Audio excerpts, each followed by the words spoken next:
In this session, I'm going to try and talk you through the myriad of changes that have been made to the GCSE exams for the GCSE exam series 2020 to 2021. Not every subject will experience a change in examination, so I'm going to go through each subject that does have a change individually and hopefully explain what those changes entail. Now, as of the 12th of October, the current government advice is that the GCSE exams will be taking place at the end of this year.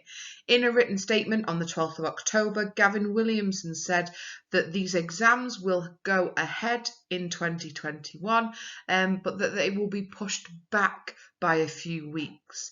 Therefore, instead of starting at the end of May, the main exam series will start on the 7th of June and end on the 2nd of July. That means that all GCSE exams will take place over a period of about 4 weeks. There are two exceptions to this. There will be one Maths and one English GCSE exam paper that will take place before the May half term.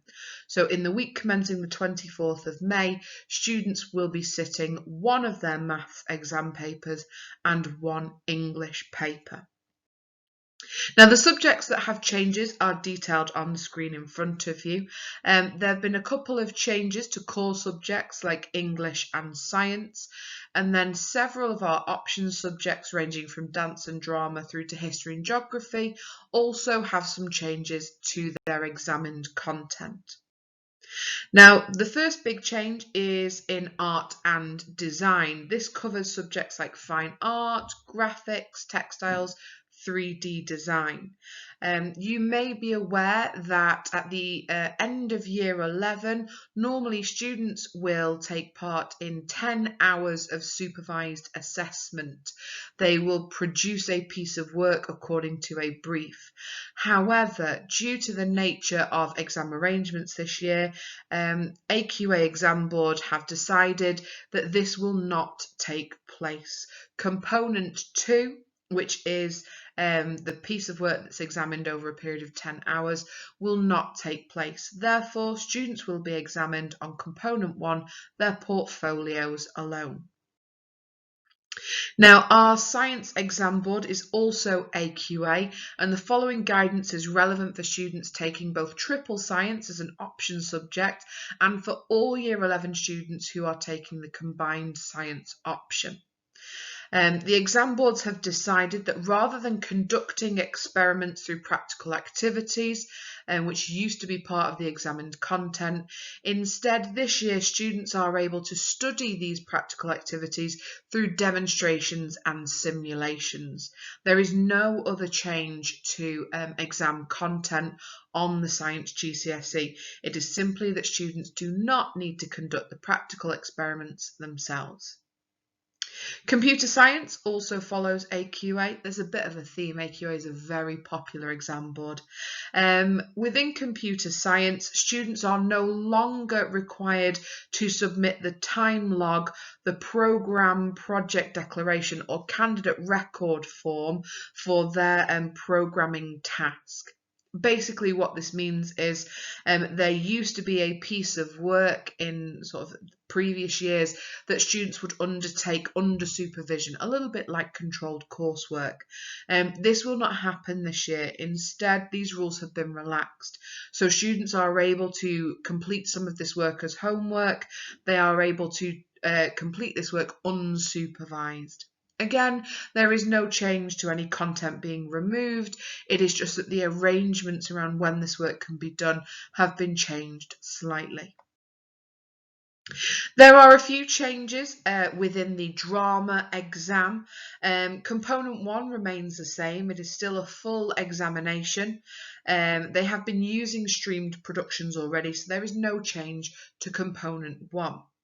In component 2, there is a slight change. This is your devising exam. Miss Main has written this information. She says that they intend to create group devised pieces, but all pieces will be required to have a monologue section. This means that if any students are required to isolate during the exam period, Students are still able to perform their monologues and still be assessed regardless. Component 3 is the scripted exam. This year pupils will only need to perform one piece, and that will be the monologue.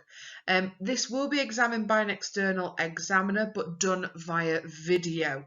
The drama department are investing in a new camera to make sure that the recordings are of a high quality, and then because you're only performing one piece, the grade or the mark will be multiplied by 2 in order to give you your mark for component 3. Now, for English, we follow 2 exam boards. For the English language paper, we follow the AQA exam board, and for English literature, it's Edexcel. Now, English language used to have a spoken language assessment that was performed and recorded in class. This is no longer a requirement. Instead, the assessment can take place before a single teacher who will represent the audience. These assessments can also be done at any point during the course and by virtual means. What this means is if any student is required to isolate if they cannot be in school, they can still perform their spoken language assessment, and it only needs to be supervised by one member of staff. The language exams remain the same, and there is no reduction or change to course content.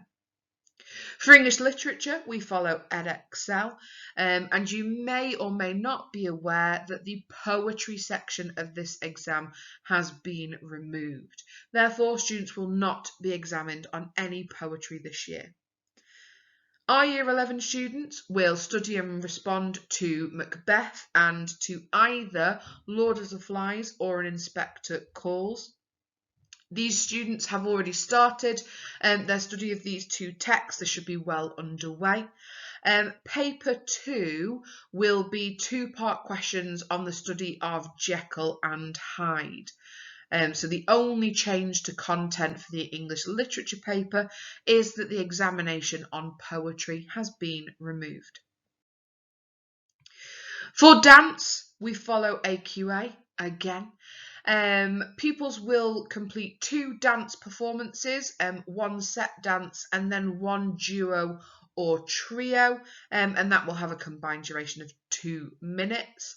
For the choreography component, the papers are going to be released at the start of this academic year, and then they will choreograph either a solo dance with a reduced time or a group dance of 2 minutes. Of course, these dances will follow social distancing. There are safety measures in place. The 3 6-mark questions in section B of the second paper will relate directly to pupils' work completed for component 1. So there will be an explicit link made between the work done for component 1, the practical, and what's examined on component 2. For PE, we follow Edexcel, and the practical requirements have been reduced. Students only need to do 2 activities. They can be done as an individual or as a team or as a mix of both. These activities will be examined remotely, so that we will be using video evidence to submit to the exam boards. And we've also been told that they can look at relaxing these requirements for the provision of evidence. And so the type of videoed evidence that can be submitted must adhere to the COVID restrictions, and they can sort of relax that guidance on that too. For geography, there is no longer any need for students to complete the 2 separate occasions of fieldwork, nor will students have to answer any questions related to their own fieldwork experience. This means there will be a reduction in examined content. Question 5 will effectively be removed from paper 3. What that means is that the paper 3 will be worth 20 marks fewer, so it will go from 76 to 56 marks. This also means that the time given for that exam will be reduced from 1 hour 15 to just 1 hour. There are no other changes to the geography specification. We again follow AQA for our history GCSE, and this year, students will be examined on 3 rather than 4 units. During lockdown, students were studying Norman history, and this has been removed from the paper. The compulsory unit is conflict and tension. This will be taught from February onwards, so from February towards the exam. Students will also be examined on health and the people, which was the first topic covered in year 10, and then Germany 1890 to 1945, which is the current topic of study. For modern foreign languages, so that's French, German and Spanish, again we follow the AQA exam board, and there has been some changes made to how students will be examined.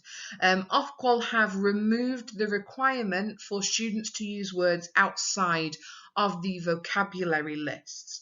What this means is that students are able to learn the vocab lists, use those words, and will not be penalised for not going above and beyond. There have also been changes made to the spoken language assessment, so the oral examination. This will be endorsed on a 3-point scale, pass, merit or distinction, and will be assessed by teachers during the course of study. So rather than the quite intense filming that took place at the end of year 11, instead these oral exams will be assessed by teachers. Exam boards have also been permitted to include an additional optional question in the writing assessment. Basically what this means is that students can focus on fewer themes in their writing. There is an optional question for them to focus on.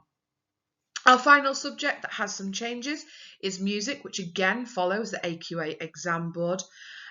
For the solo performance, which students have been working on, students will need to submit an unedited recording of a live performance, as well as a score or lead sheet.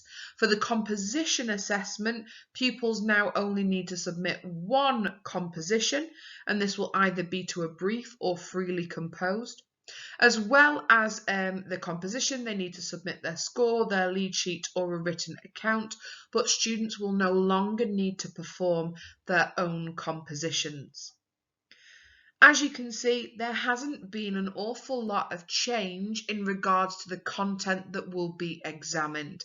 It is mostly the method of examination that has been slightly changed. All of this information is correct as of the 3rd of November, but of course we don't know what is going to happen in the future. If we do get any changes or any developments, then we absolutely will be in touch to let you know. And if you have any questions about any of these subjects, please do direct your questions either to myself or to the heads of faculty. You can find a list of all of our staff members on the school website.